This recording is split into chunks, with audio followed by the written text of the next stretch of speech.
السلام عليكم حبايبي متابعين قناة الشيف أنور، يسعد أوقاتكم جميعا. بناء على طلبكم انكم تعرفوا عيارات العجينة وأصولها مع بعض لنهاية الفيديو، خليكم معي وحدة وحدة وشوفوا العجينة وأسرارها بالتفاصيل. أول شغلة اليوم أنا رح أحط بالعجينة تبعي كاستين حليب، هدول الكاستين وزنهم 350 جرام، والحليبات اللي حطيتهم رح أضيف عليهم 4 كاسات مي وزنهم 700 جرام، وهي الكاستين الثانيات. هيك حطينا كاستين حليب و4 كاسات مي، وهلا بنحط عليهم معلقه كبيره سكر. هذا السكر هو اللي بيعطي العجينه حمار واللون اللي احنا بدنا اياه. فوق منه بنحط بيضه. حفظنا العيارات لهون، اكيد كلياتها سهله. شو تاثير كل شغله هلا رح احكي لكم اياهم انا وعم بعجن. والخميره الفوريه اكيد لازم ما ننساها، معلقه كامله، هي بتخلي العجينه خلال نص ساعه تكون جاهزه. وبنجي هلا حبايبي على الريحه الفواحه، على اساس العجينه الطيبه. 5 جرام محلو يعني ربع معلقه، هي ما لها حل. والملح له دور كثير مهم، بس عرق الطحين بيختلف معنا، ما هو شيء اساسي. كمان هي انا عم بعجن هلا بحكي لكم عليها. والسمنه لها كثير دور مهم بالعجينه، نحط لها 50 جرام سمنه سايخه، ليش؟ حتى تروح دغري بقلب العجينه. وهون هذا الخليط اللي سويناه هيك صار جاهز. اول شغله بنشلح الخاتم مشان ما تحكوا علينا تقولوا اشلاح الخاتم، وبنحرك اللون. بعد ما نتاكد انه السكر داب منيح معنا، بننزل عليهم بالطحين شوي شوي ونبلش فيها عجين. الشغله مو صعبه وما فيها شيء مخبى. طيب هلا شو الاسرار اللي عندنا هون لازم نحن نحكي لكم اياها. بالنسبه للطحين اهم شغله هي الطحين له عرق بيختلف من نوع لنوع، من اسم لاسم. نحن بنستعمل الطحين الابيض الزيرو تبع الحلويات والجاتو. هذا الطحين بيعطي البضاعه تبعنا لون حلو كثير، وهي اهم شغله. ولكن مثل ما حكينا في له عرق. العرق هذا اذا لقينا العجينه احنا عم نعجنها شديناها بعد ما عجنت شقت، معناتها هذا الطحين ما فيه عرق. شو بنساوي؟ بنحط له ملح. واذا لقينا العجين بعد ما عجناه عم نفرده يرجع يضب، معناتها هذا عرقه شادد. هذا حله بتحط له معلقه نشا بتزبط امورها. وهلا شايفين العجينه طريه. طبعا العجينه بدها شويه زيت، بس مو هلا على التنعيم. حتقولوا لي السمنه شو مهمتها بقلب العجينه؟ بالنسبه للسمنه هي اذا باتت عندك العجينه او قرص الفطاير ساويته وبات عندها، بتضل العجينه طريه، بس كثره السمنه مو ظريفه، بتصير العجينه بتفتت مثل الغريبه. وهلا يا حبايب بعد ما العجينه صارت جاهزه اجى دور الزيت. بنفتحها هيك، بنبلش بعد نكتر لها زيت وندعكها وننعمها. رح نستعمل زيت قد فنجان قهوه. ايش شوال يا بنور؟ لك الله يخلينا عمر. يا حي الله شقت بجنبي. لك حلت البركه يا حي الله غالي الله. يا دخيل الله. هذا اللي وعدنا فيه اليوم. لك اليوم ان شاء الله بيربشني الرزق الحليب. ان شاء الله العجينه اليوم اسرارها يا ابو عمر. انا اكلت كبه جاي عبالي كبه ومناقيش يا انور طبقك يا حلالي، وبالغربه ما فيش بالغربه ما فيش. انا اكلت كبه جاي عبالي يا عين. قومي جايب لك اندومي احلى ابو عمر غالي والله. الله يسعده. شو هذا؟ يعني اليوم مثلا الاشقوان لك اليوم اليوم ديلو احلى من قلنا سمنه هون ولا الزبده؟ ليش الزبده يا معلمي؟ حطينا سمنه. السمنه بتعطيها ريحه شغله على الاول. ويلي على دخيل الله. شو هذا يا بي؟ شو هذا؟ الزبده بحطوها معلمي للعجينه الافرنجيه، مو لعجينتنا العجينه الشرقيه. ان شاء الله بيقبشني الكعك الفرني شو مجنني ومحيرني. الله يخلينا ابو عمر. الله يسعده عني ما يبعده. يلا يا بي. احلى شغله زيت نباتي. ها شايفين الزيتات؟ عم نحط زيت وادعكها حتى تنعم العجينه بين ايدي وتطلع مثل خد الصبايا. شغلي على الاول. بي على امتي بي على امتي. الله يجيرنا من نار جهنم. شو هذا؟ شو هذا؟ شو هذا؟ بسم الله ويا ما شاء الله. كل الخلق توحد الله. شو هذا؟ يا اخي هون الاكلات الشاميه والدمشقيه. شيء على الاول. ما عندنا شيء مخبى، كله على المكشوف يا باشا. انت بتساوي الاكله عندك واسرارها بين ايديك وبتدعي لي عليها. ابو عمر اليوم اكلت اشقوان شغله مدلل على الاخير. ان شاء الله بيك. وبلش بنقطعهم بقط، بنقرصهم تقاريص لقطعه واختها.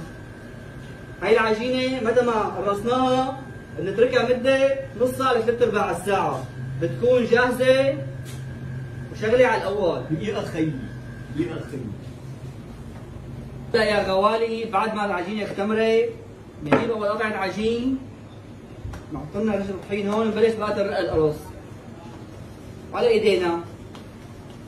بتحب ترقع على الشوبك شغاله، ما عندك مشكله.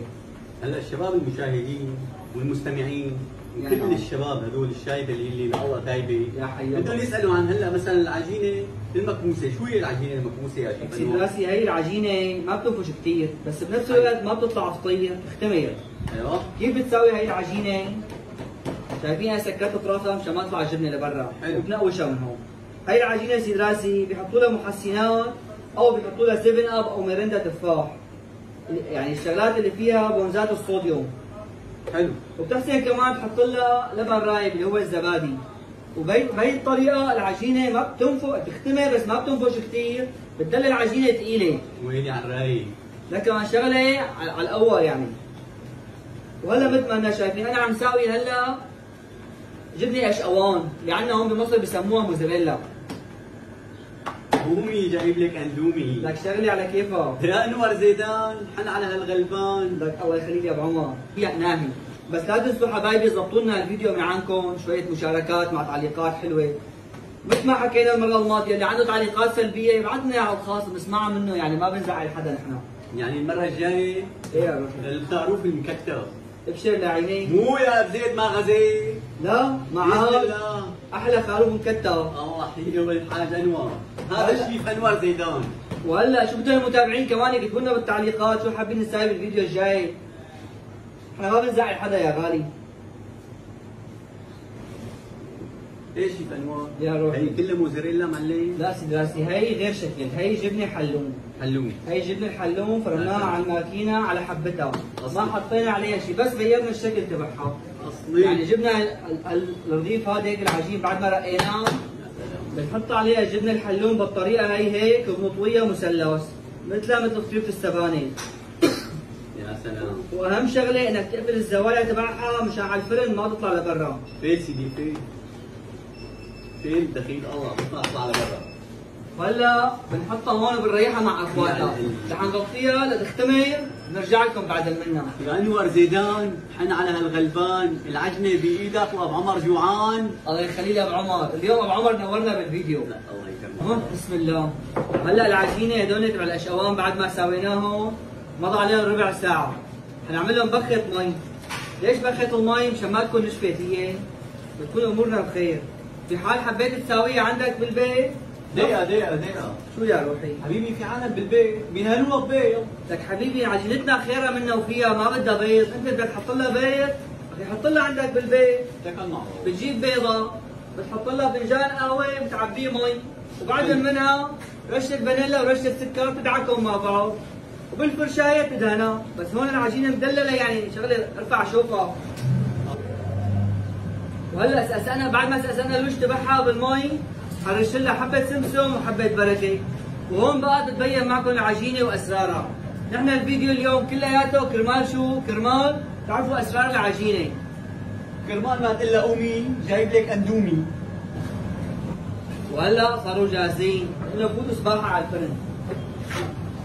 بس هون بدنا نهدي النار عليهم، بدها تكون النار من تحت قوية، الأرضية بدها تكون حامية، من فوق النار بدها تكون عليهم خفيفة. حتى لو سويتوهم عندكم بالبيت بتدهنوا الصينية بزيت أو سمنة وبتخلوا النار من تحت، ولما بياخذوا من تحت بتشغلوا النار من فوق. بس الاشقوان بشكل عام ما بيقعد مده طويله بالفرن مشان يستوي، بدنا العجينه تستوي قبل ما الجبنه تصير كلياتها.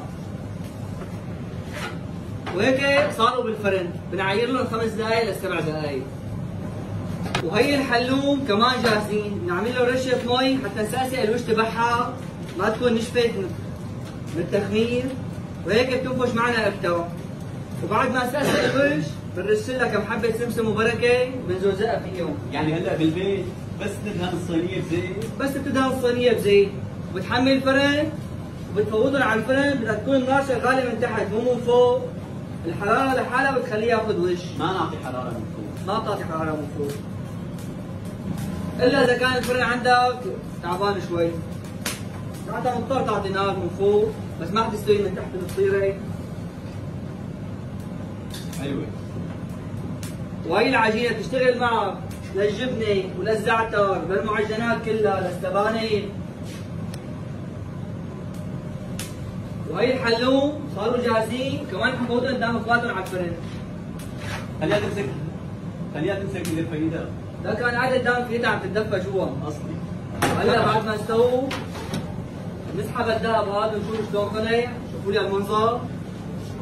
شايفين كيف طلعوا؟ شيء بيشهي.